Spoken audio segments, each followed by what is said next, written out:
If you're using NordVPN and want to protect more than one device, it's actually really simple. In this video, I'll show you how to share your NordVPN account across multiple devices.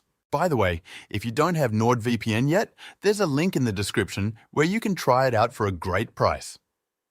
Now, NordVPN lets you use one account on up to 6 devices at the same time. That means you can protect your phone, your laptop, your tablet, and even share it with a family member or someone in your home, all with the same login. The easiest way to do this is to just download the NordVPN app on each device. It works on Android, iOS, Windows, macOS, and even some smart TVs. Once you install the app, just sign in with the same account and connect to a server. That's it. If you want to protect devices that don't support VPN apps, like a game console or an older smart TV, you can install NordVPN on your router. That way, anything connected to your Wi-Fi is automatically protected. Just keep in mind, not all routers support VPNs, so you'll want to check NordVPN's website for setup guides that match your router model.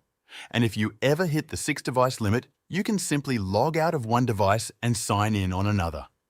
You don't need a second subscription, so if you're looking to keep your devices secure or want to share VPN protection with others in your home, NordVPN makes it really easy. Again, if you're ready to get started, use the link in the description to try NordVPN for a great price.